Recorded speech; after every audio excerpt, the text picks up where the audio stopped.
All aboard the coon train. You're crazy. Am I? Yes. Am I? Yes. Am I?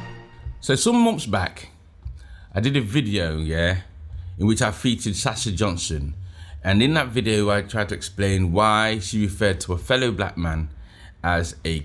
Yeah. We're what you are, what we're dealing with. Overly emotional, angry, quick to violence. You calling a black woman angry? You're a... Also, I did a video about Candace Owens, who's from America, and she's a black woman that goes out of her way to undermine black people at any opportunity she can. I want to come out and say that I do not support George Floyd and the media depiction of him as a martyr for Black America. And why that she's a traitor to the black community. Susanna Reid, the woman on Good Morning Britain, she comes out and she makes a video on her Facebook or Instagram. And in this video, she starts saying things like this. Excuse me. Oh, yeah, well, you know what, I don't condone what happened to the young lady, but she was a slag anyway. Then I also did a video on Esther. I can't pronounce her second name, but Esther anyway, and why she's a grifter, having seen her perform in a TV interview. It'd be left, your left corner. That little image there, turning point. Right now, all of those videos that I've done now, the links should have been popping up there somewhere in the sky. You know what I mean? So you can go and check them out for yourselves and see where I was coming from. Right.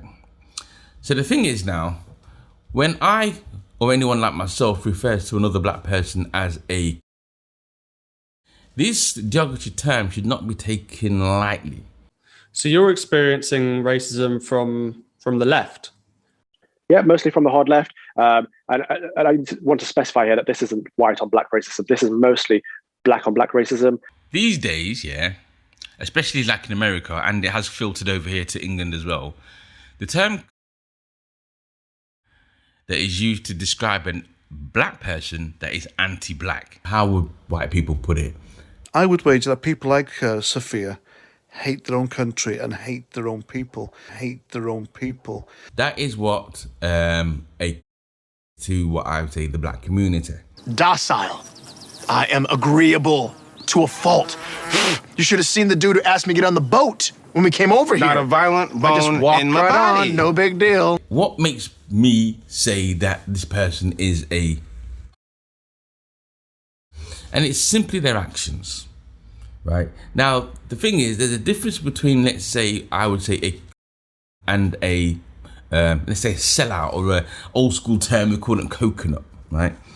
Now, because a coconut tends to be a person who is black that just goes out of their way to try and be white, or try to associate themselves with white people to fit in, to be able to go to the pub and chill out and drink 10 pints and all them things there, and they want to and let's say live the white experience, should I say. But at the end of the day, they still know that they're black, and they don't run away from it. Deep down, they know that, well, as much as they try, at some point, they know they're only one step away or one comment away from getting discarded from the group. But at the end of the day, them selling now is because at the end of the day, they want to act differently. It's almost like an exaggerated form of code switching. Now, that's a sellout.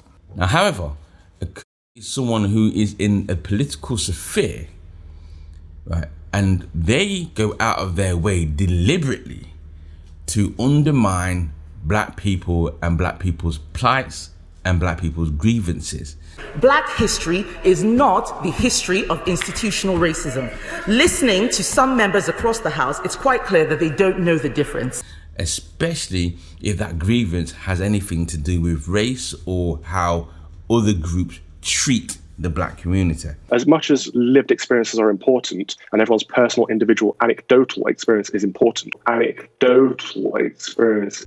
So, for example, like this man. It doesn't find those disparities landing in racism. It actually finds them in a lot of other things. I've seen in many of my comments, in my videos over the last, since I've been doing this, that I get called a racist, and black people are not a monolith. We're not all the same. We don't have to all think and adhere to the same ideals. But I would argue in this case, in cases like this, that we should, right? Because every other group does, yeah?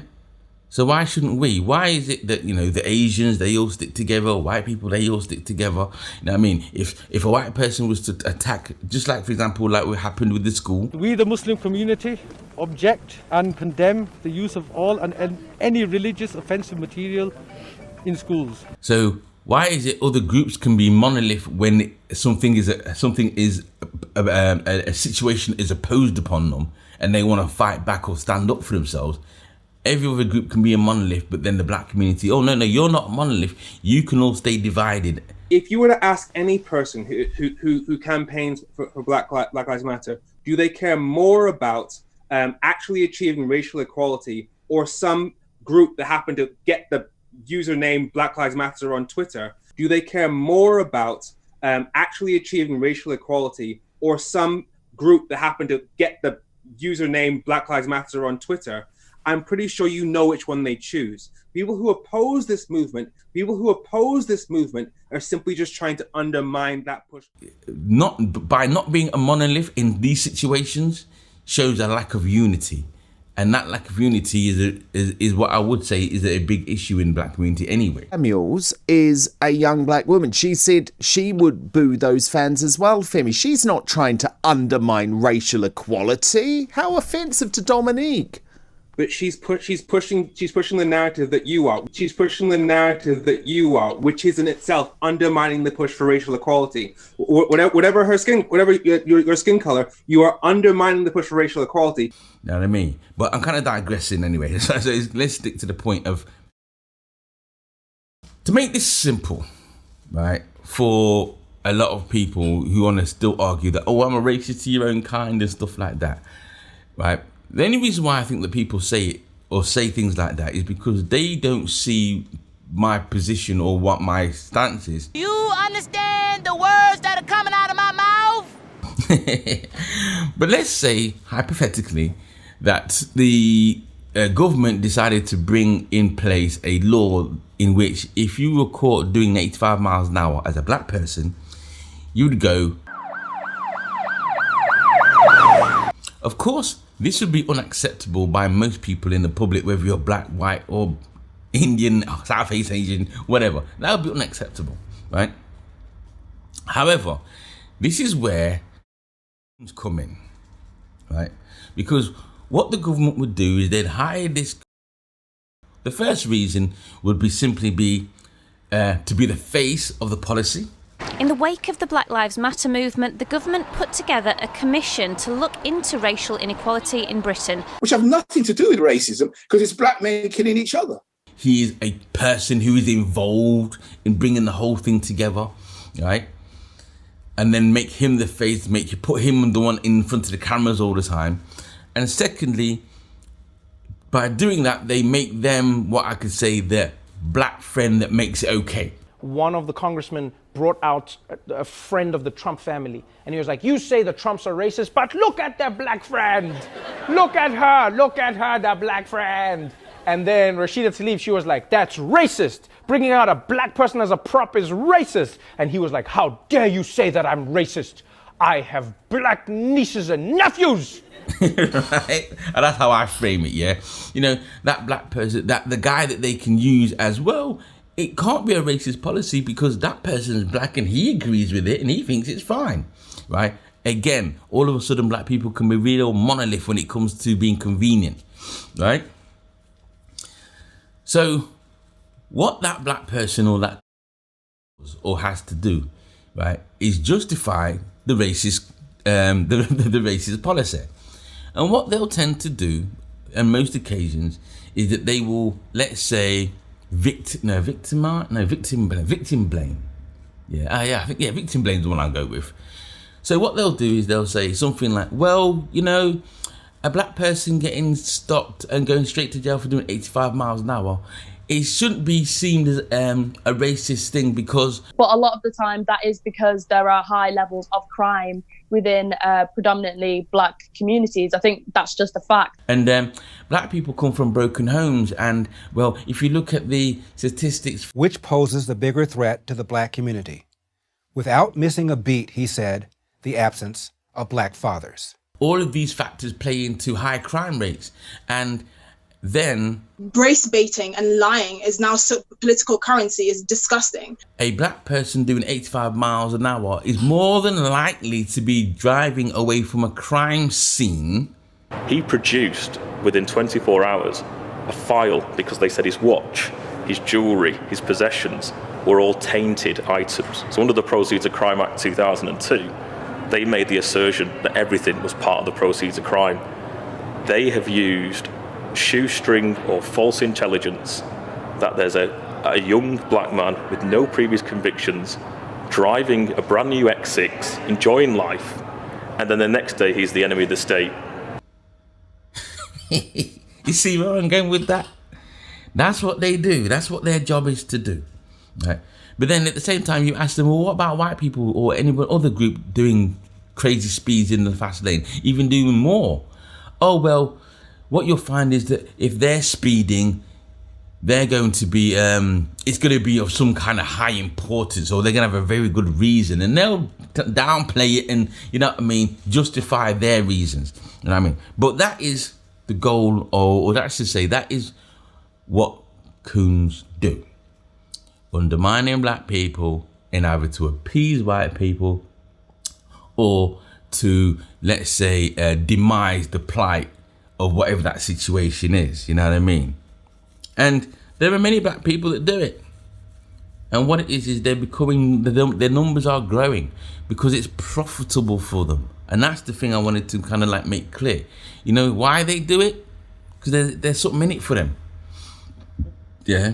You look at the most recent, like, Kimmy Badenoch and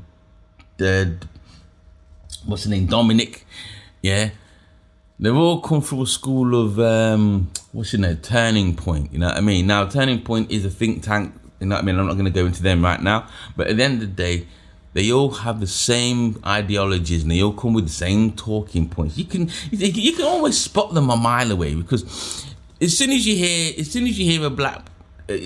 have a discussion where a white person has committed an injustice against a white person, and then you hear a black person start talking about black on black crime, yeah, you know what they are.